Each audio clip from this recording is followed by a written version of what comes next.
The Vecthory Empire had ruled the galaxy for 12,000 years. Their ships were massive, their weapons were powerful, and their cruelty was legendary. They stood 9 feet tall with scaled skin the color of dried blood. Their eyes glowed amber in the darkness, and when they spoke, entire worlds trembled. No species had ever defeated them.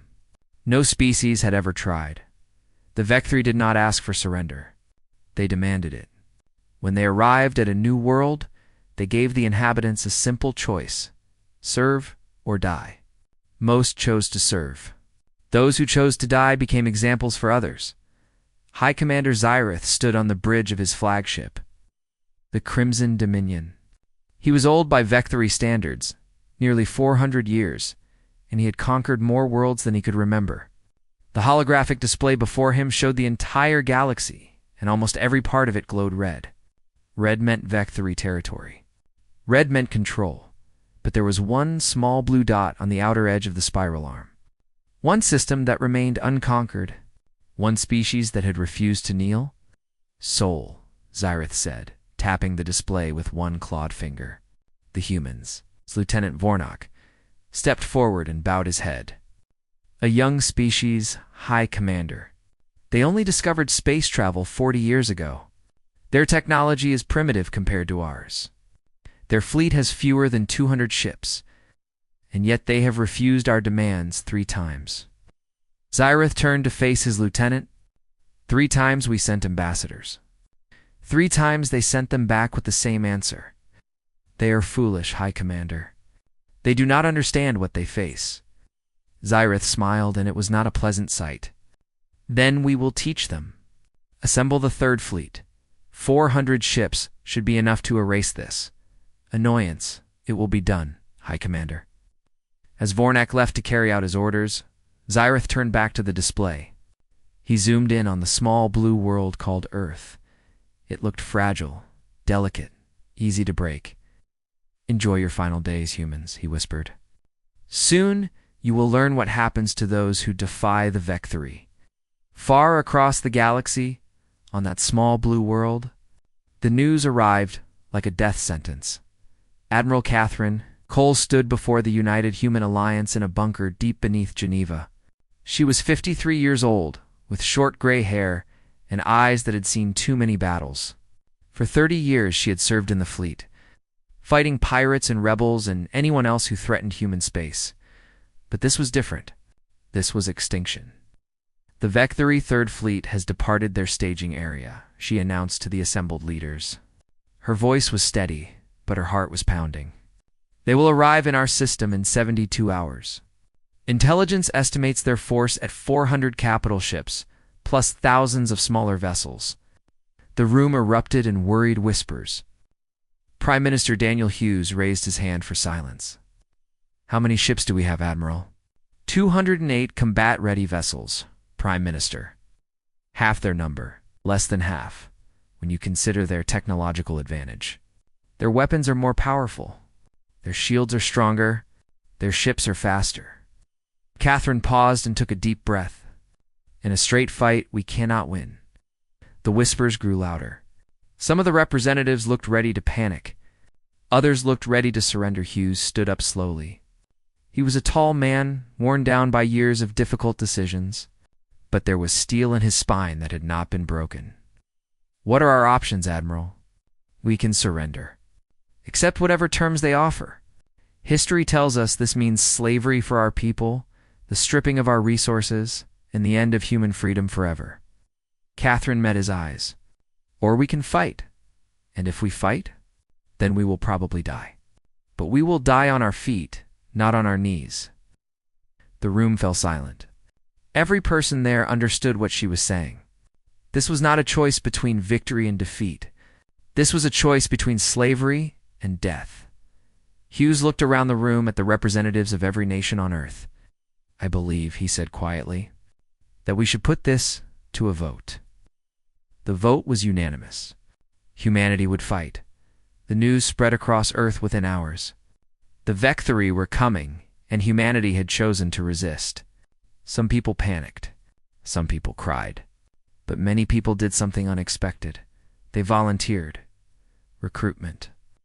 Centers were overwhelmed with people wanting to join the fight. Factories that had been shut down for years roared back to life, producing weapons and ships and supplies. Scientists worked around the clock, looking for any advantage they could find in Houston. Captain Samuel Grant stood on the bridge of the carrier Endurance. He was 38 years old, with broad shoulders and kind eyes that hid a sharp tactical mind. He had been a captain for 5 years, and in that time he had earned a reputation as someone who never gave up. "Status report," he called out. Lieutenant Nina Vasquez looked up from her console. She was his tactical officer, young and brilliant and absolutely fearless. "Weapons at 94%, Captain. Engineering says they can push the reactors to 120% if needed." "Good. What about the crew?" "Scared, sir? But ready," Samuel nodded. "That's all we can ask for." Down in engineering, Lieutenant Marco Garcia was fighting with a stubborn reactor coupling. He was 29, had grown up fixing cars in his father's garage in New Mexico, and had somehow ended up responsible for keeping a fusion reactor from exploding. "Come on," he muttered, twisting the coupling with all his strength. "Work with me here." The warning light finally turned green, and Marco let out a sigh of relief, his assistant. Ensign Claire Daniels looked up from her console. The Admiral's speech is about to start. Marco wiped his hands and turned to the view screen as Admiral Cole's face appeared. "In 72 hours, she began. "The Vecthory Empire will arrive at our doorstep. They have conquered 100 worlds. They have ruled this galaxy for 12,000 years. They believe that their power is absolute, that their victory is inevitable, that we will fall like every species before us." She paused, and her eyes seemed to look directly at each person watching. "They are wrong. We are humanity. We have survived ice ages and plagues. We have survived wars and disasters. We have faced extinction before, and we are still here. The Vecthory think they understand fear, but they have never faced a species that refuses to be afraid." Her voice grew stronger. "In 72 hours, we will show them what happens when you threaten everything we love. We will show them that some fires cannot be extinguished. Some spirits cannot be broken. Some species will not kneel. So every person watching this, whether you wear a uniform or not, know this. We fight not because we think we can win. We fight because some things are worth fighting for, even against impossible odds: freedom, dignity, the right to determine our own future. Let history remember this moment. Let history remember that when the tyrants came for Earth, humanity did not surrender. We did not beg for mercy. We stood up, we looked them in the eye, and we said no. We took a stand. Transmission ended, and across the solar system, humans looked at each other with new determination in their eyes. They were outnumbered. They were outgunned. They were facing the most powerful empire the galaxy had ever known. But they were not afraid. They were angry. And in 72 hours, the Vecthory would learn. Why, that was a very dangerous thing. The next 48 hours were the busiest in human history. Every shipyard worked around the clock. Every factory produced weapons and ammunition.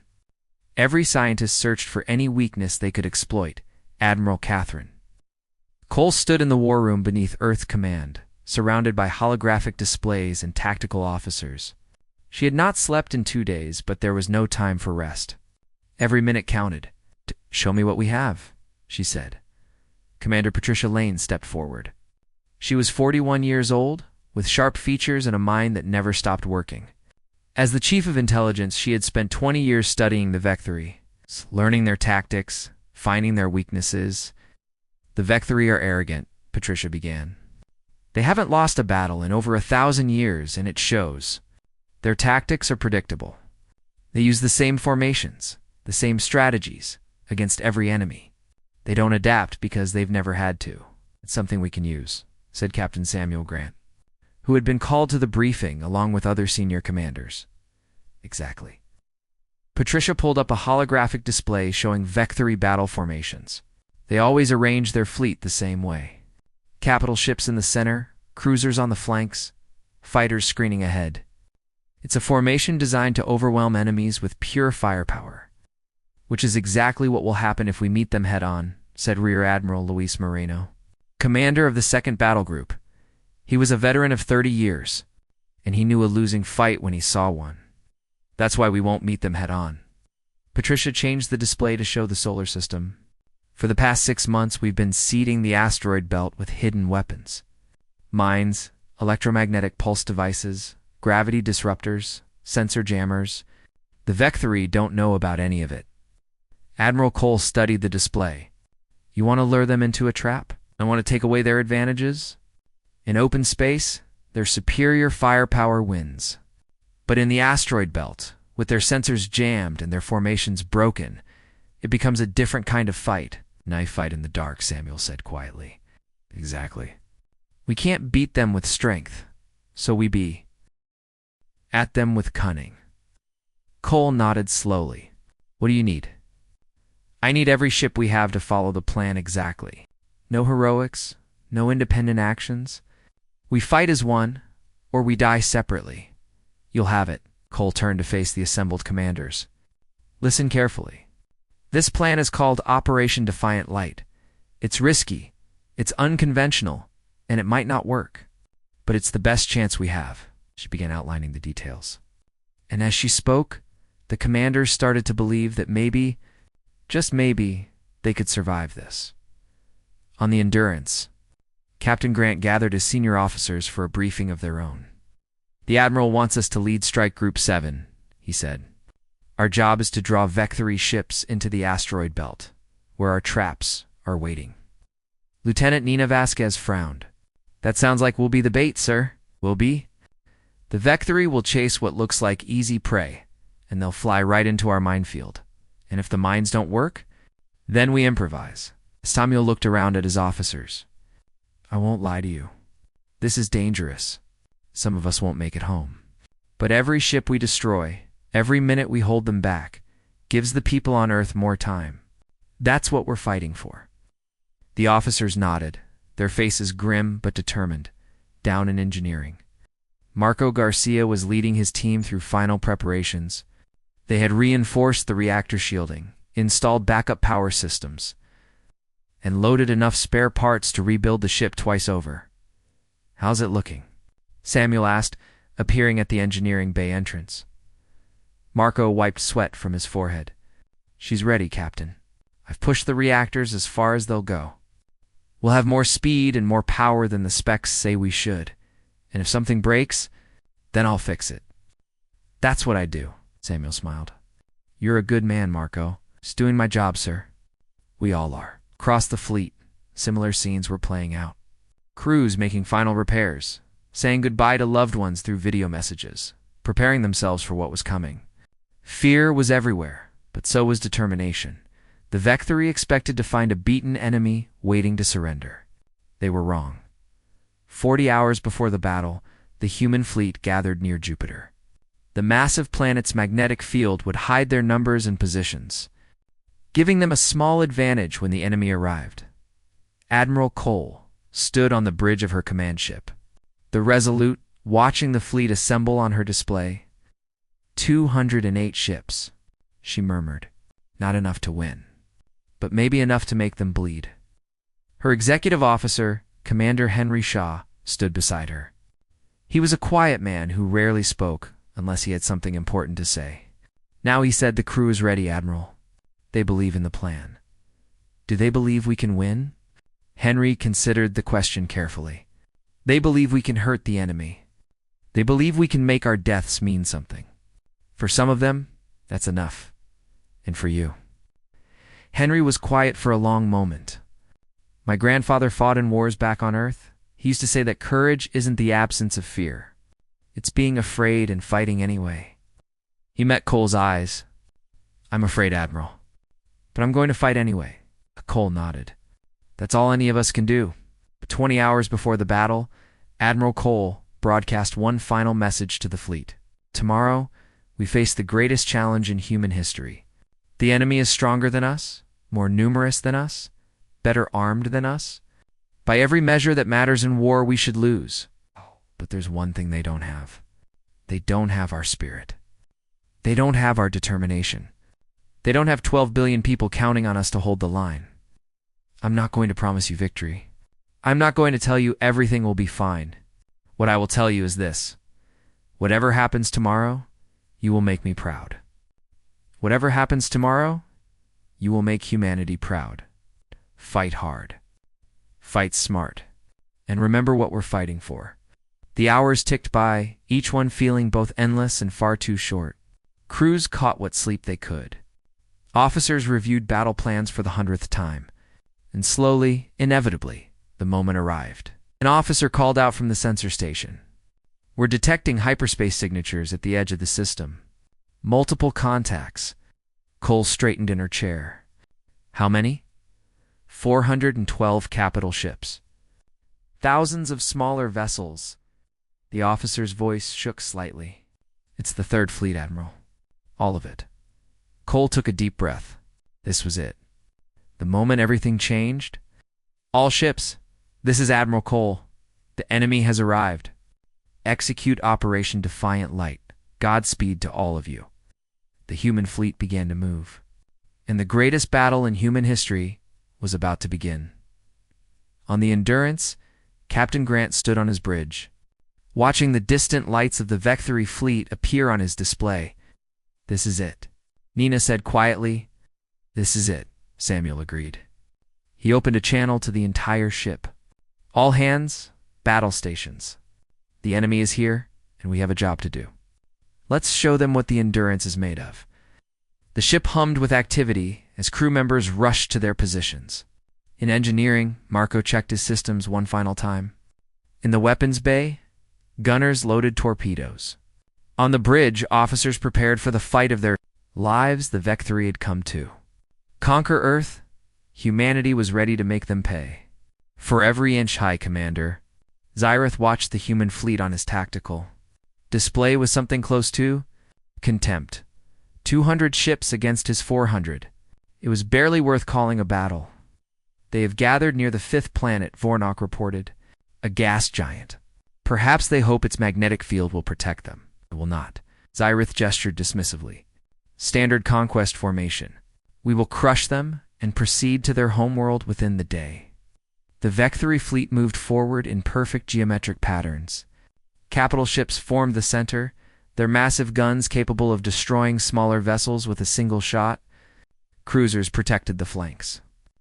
Fighters swarmed ahead like locusts, eager to taste human blood. Xyrith had conquered dozens of worlds with this formation. It was efficient, overwhelming, and had never failed. He expected the humans to form a defensive line and wait to be destroyed. Like every other species before them, he did not expect them to scatter.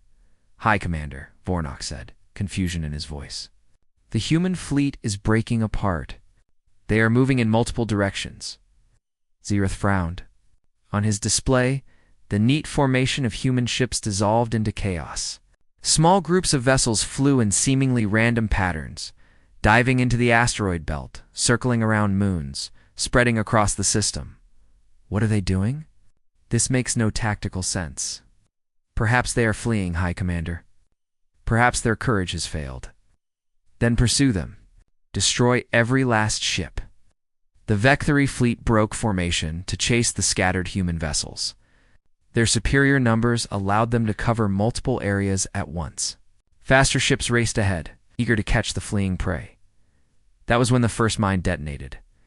A Vectory cruiser vanished in a ball of fire as it flew into an explosive hidden among the asteroids. Then another. Then another. Electromagnetic pulses knocked out sensors on a dozen ships. Gravity disruptors sent vessels spinning out of control. Jamming devices turned tactical displays into useless static. We're losing sensor capability, Vornak reported, genuine alarm in his voice now. Multiple ships reporting navigation failures. Communication with the forward squadrons has been lost. What is happening? Xyrith demanded. The asteroid belt. It's filled with weapons. They've turned the entire area into a trap. Xyrith stared at his display, trying to make sense of the chaos. The neat formations of his fleet had dissolved into confusion. Ships that tried to retreat hit more mines. Ships that pushed forward ran into human ambushes. Order all vessels to return to formation, he commanded. Regroup outside the asteroid belt. But it was too late. The human ships were no longer running, they were hunting. "Captain?" Grant watched the tactical display on the Endurance with fierce satisfaction. The Vectory fleet was scattered and confused, exactly as Patricia had predicted. "Target that cruiser," he ordered, pointing to a damaged Vectory vessel that had become separated from its escorts. "All weapons, fire at will." The Endurance led Strike Group 7 in a coordinated attack. Human ships had spent decades studying Vectory technology, learning where their shields were weakest, where their armor was thinnest. Now that knowledge paid off. Concentrated fire hit the cruiser at exactly the right frequency. Its shields flickered and failed. A human torpedo, designed specifically to penetrate Vectory hull plating, punched through the armor and detonated inside. The cruiser exploded. "First kill confirmed," Nina reported, her voice tight with controlled excitement. "Don't celebrate yet," Samuel said. "Find me another target." Across the battlefield, similar scenes were playing out. Human ships emerged from hiding places in the asteroids, struck hard at isolated Vectory vessels, and disappeared before reinforcements could arrive. It was not a conventional battle. It was guerrilla warfare in space. The Vectory had never experienced anything like it. High Commander Vornak said, his voice shaking. "We have lost 27 ships. Another 40 are damaged and unable to fight." Zyrith could not believe what he was hearing. 27 ships lost to a species that should have been crushed in hours. It was impossible. It was unthinkable. "They cannot defeat us," he snarled. "We have 400 ships. They have 200. The mathematics are simple." "The mathematics say nothing about traps, High Commander, or about enemies who refuse to fight fairly. There is no such thing as fighting fairly. There is winning and there is losing." Zareth straightened in his command chair. "Recall the fleet. Reform our lines outside the asteroid belt. We will crush them with overwhelming force." It took 3 hours to gather the scattered Vectory fleet. In that time, they lost another 15 ships to mines and ambushes. But eventually, the massive force reassembled, their formation restored, their guns ready. Admiral Cole watched from the Resolute as the enemy regrouped. "They're learning," she said quietly. "They won't fall for the same tricks twice." "We bloodied them," Commander Shaw replied. 42 ships destroyed, dozens more damaged. That's more than anyone expected. It's not enough. Cole studied the display. The Vectory still had more than 350 combat-capable ships. Her fleet had lost 18 vessels in the opening engagement. The numbers were still impossible. "All ships, this is Admiral Cole. Phase 1 is complete. Fall back to the secondary defensive line. Phase 2 begins now." The human fleet retreated, drawing the Vectory deeper into the solar system. Behind them, they left more traps, more surprises. Every kilometer the enemy advanced cost them another ship, but the Vectory kept coming. They had been embarrassed, and their pride would not allow them to retreat. On the bridge of the Crimson Dominion, Zareth watched Earth grow larger on his display. The small blue world where all of this had started, the world that had dared to say no. "How many ships have we lost?" he asked. 63 capital ships, High Commander. 112 smaller vessels.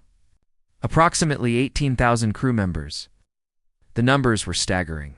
In 300 years of conquest, Zyrith had never lost so many in a single battle. And the battle was not even over in the humans. "Our estimates suggest they have lost between 30 and 40 ships." Zyrith did the math in his head. The humans were trading 1 ship for every 2 Vectory vessels. It was an exchange rate that would eventually favor the Empire, but it was far closer than it should have been. "Hey, why won't they surrender?" he asked, genuinely confused. "They must know they cannot win. They must know that every ship they lose is a ship that will not defend their homeworld." Vornak hesitated before answering. "Perhaps, High Commander, they believe that some things are worth dying for." Zyrith stared at his lieutenant. The concept was foreign to him. The Vectory conquered because it was profitable, because it increased their power. They did not die for abstract principles. They are fools, he decided. Apps. But they are dangerous fools. The battle continued as the human fleet fell back toward Earth. Every hour brought new casualties on both sides. Every hour brought the Vectri closer to their target. Captain Grant fought his ship through engagement after engagement, his crew performing beyond anything he had expected. They destroyed 2 more Vectri vessels and damaged several others before the Endurance herself took a hit that killed 7 crew members and knocked out the port weapons array. Damage report. Samuel called out through the smoke filling his bridge. Port weapons are gone, Nina reported. Hull breach on decks 4 through 6. Casualty reports still coming in. Can we still fight? We've got starboard weapons and forward torpedoes. Engines are at 80%. Samuel nodded. Then we can still fight. Get me a new target. Down in engineering, Marco worked frantically to keep the damaged ship running. Power conduits had ruptured throughout the vessel. He was literally holding the reactor together with emergency patches and willpower. How long can you keep us going? Claire asked, her face pale with fear. As long as it takes, Marco replied. As long as the captain needs us. 6 hours into the battle, both sides paused to catch their breath. The Vectri had pushed through the asteroid belt and were now approaching the inner solar system. Earth hung before them, tantalizingly close. But between them and the planet stood what remained of the human fleet. 143 ships, battered and damaged, but still fighting. Admiral Cole looked at her display and made a decision. All ships, this is Admiral Cole. We have done everything we could. We have made them pay for every inch of space, but we cannot hold them back forever. She paused, choosing her next words carefully. The evacuation of Earth is not complete. There are still millions of people being moved to shelters. Every hour we hold the line is another hour for them to reach safety. So we're going to keep fighting, not to win. Not anymore. Just to buy time. If anyone wants to withdraw, to try to save themselves, I won't stop you. You've done enough. But I'm staying. And anyone who stays with me should know that this is probably a one-way trip. She waited for responses, expecting at least some ships to break off. None did. Every single ship stayed in formation. Very well, Cole said, her voice thick with emotion.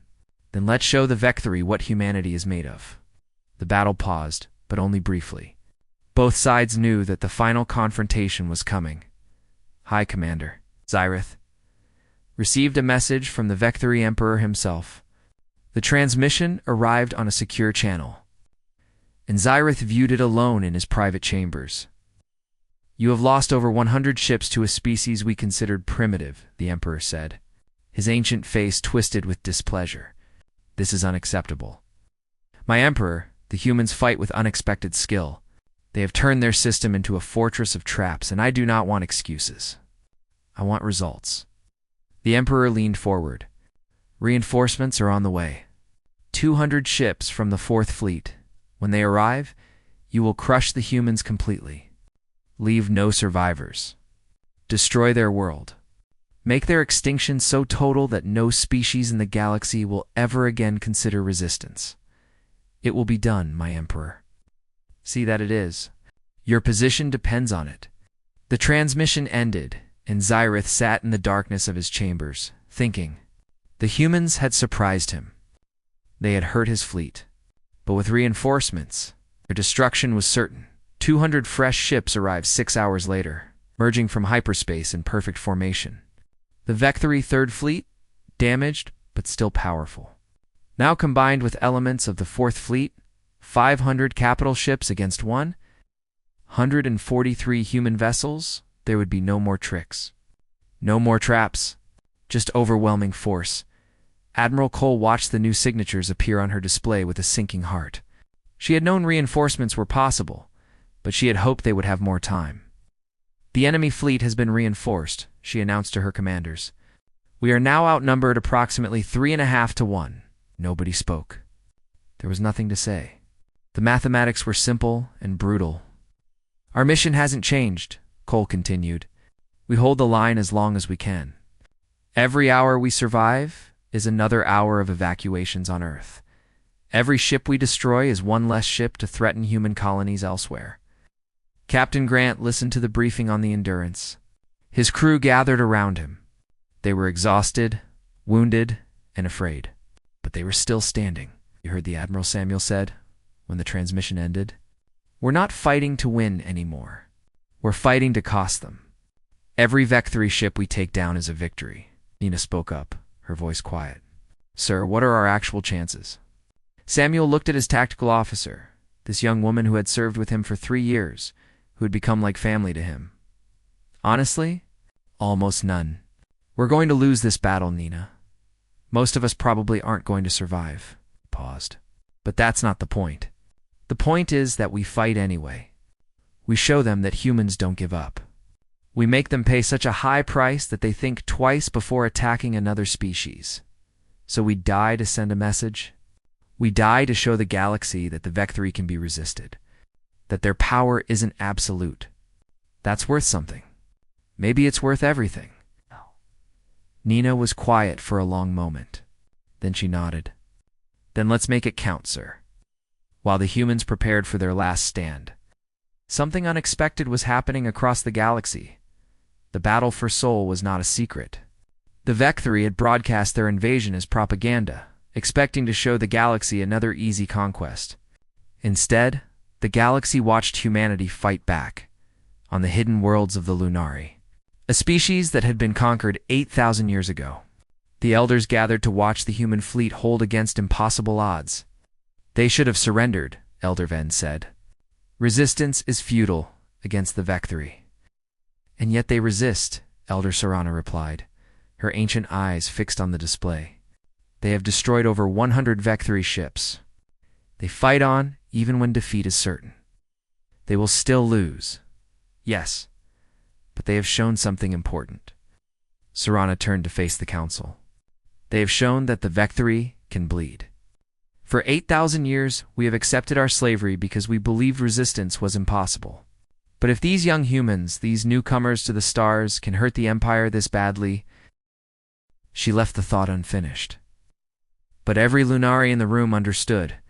Similar conversations were happening among the Fennec, a species of skilled engineers who had served the Vectri for 6,000 years, among the Orvani scholars whose libraries had been burned and whose knowledge had been stolen, among a dozen other species who had forgotten what freedom felt like. The humans were losing. Everyone could see that. But they were losing in a way that made victory seem possible for the first time in millennia.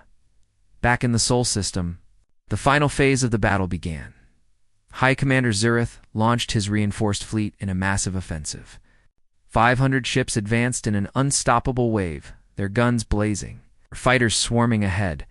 Admiral Cole met them with everything she had. The two fleets collided in a storm of fire and death. Human ships, outnumbered and outgunned, threw themselves at the enemy with desperate courage. They fought in pairs and groups, covering each other. Sacrificing themselves to protect their comrades, the carrier Endurance led a strike directly at a Vectri command ship, a vessel 3 times her size. All weapons fire, Captain Grant ordered. Everything we have. The Endurance hammered the command ship with torpedoes and plasma cannons, joined by 4 other human vessels. The Vectri ship's shields flickered under the concentrated assault. Launch boarding pods, Samuel commanded. If we can't destroy it from outside, we'll tear it apart from within. Marine Sergeant Rosa Martinez led the boarding party.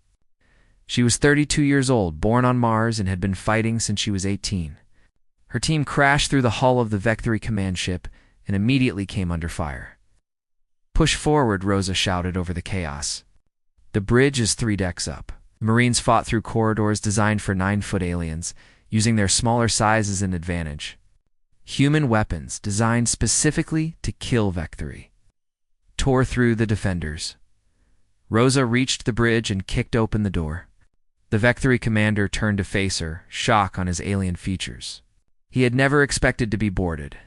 He had never expected humans to fight with such ferocity. Rosa shot him twice and watched him fall. Secured, she reported. Setting charges now. The boarding team planted explosives throughout the ship and retreated to their pods.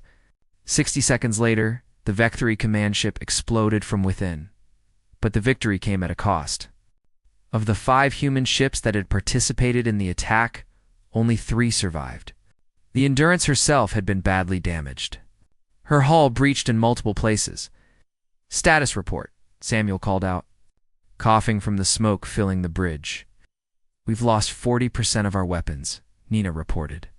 Her arm was bleeding from a piece of shrapnel, but she stayed at her post. "Engines at 50%.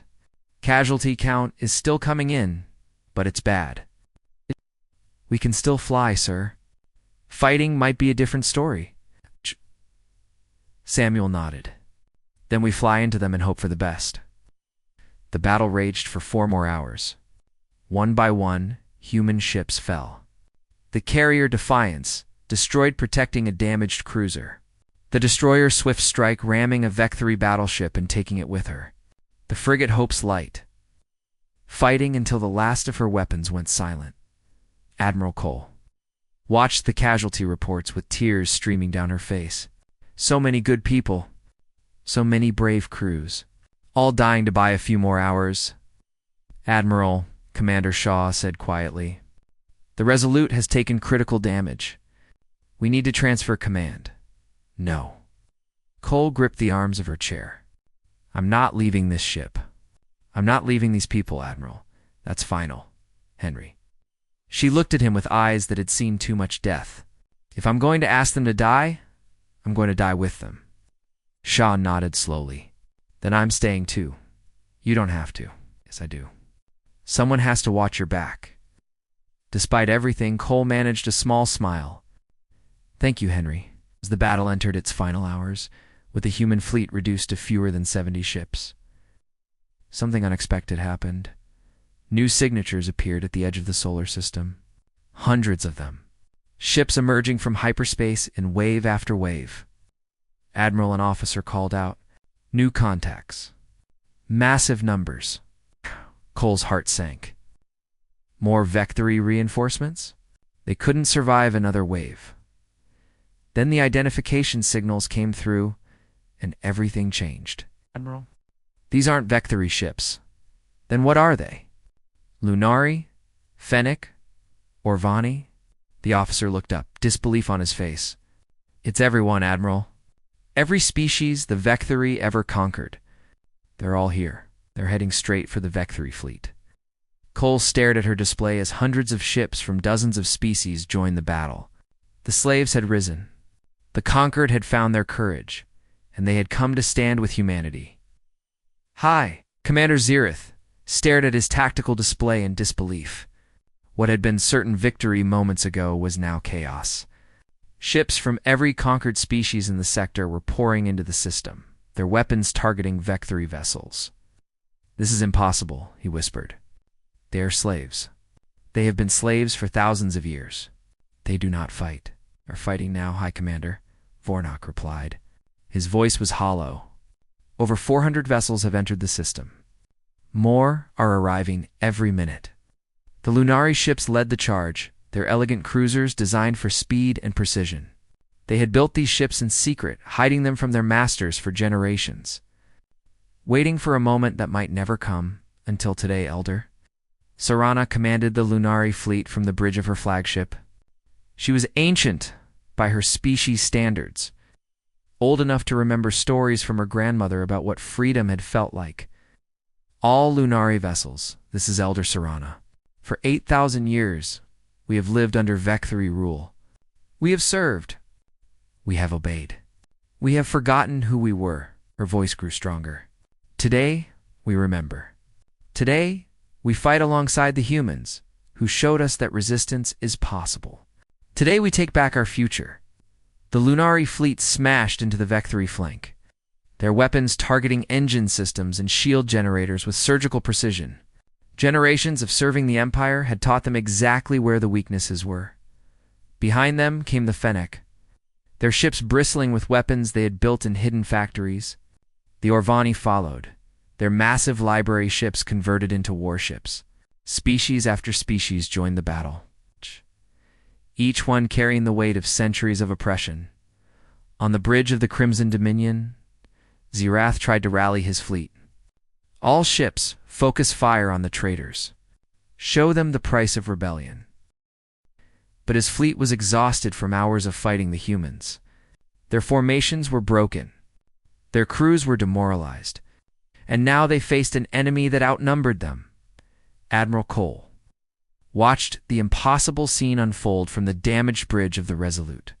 Tears still streamed down her face, but now they were tears of hope. Admiral Commander Shaw said, "The Lunari flagship is hailing us. Put it through." Elder Serana's face appeared on the screen. She was small by human standards, with silver blue skin and large dark eyes that held thousands of years of sorrow and hope. "Human vessel Resolute, I am Elder Serana of the Lunari Confederation. We watched you fight alone against impossible odds.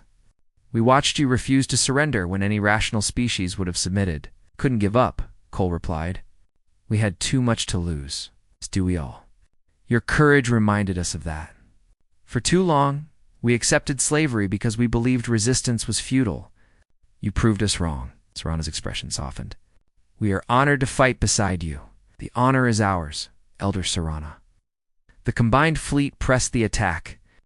Vectory ships, caught between the surviving human vessels and the wave of freed slaves, began to fall in increasing numbers.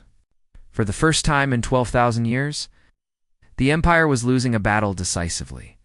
Captain Grant led the damaged Endurance in one final attack run. His ship could barely fly, her weapons were mostly destroyed, and half his crew was dead or wounded.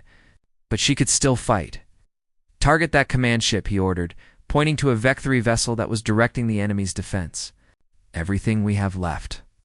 "Sir, we don't have much left," Nina replied. She had a bandage wrapped around her head now, covering a wound that would have sent most people to medical. She refused to leave her post.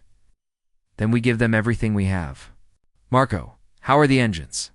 Down in engineering, Marco Garcia was holding the reactor together with emergency welds and pure stubbornness. The ship should have shut down hours ago. The fact that it was still flying was a miracle. "I can give you full power for about 3 minutes, Captain. After that, either the reactor shuts down or we explode. 3 minutes is enough. Give me everything." The Endurance surged forward, joined by a wing of Lunari fighters that had formed up around her. Together, they dove at the Vectory command ship, weapons blazing. The enemy vessel returned fire. Plasma bolts ripped through the Endurance's hull. Explosions tore through her decks. Crew members died at their stations, but they did not stop. The Endurance's remaining torpedoes slammed into the command ship's bridge. Lunari fighters poured fire into the exposed wound. The massive vessel shuddered, then broke apart in a spectacular explosion.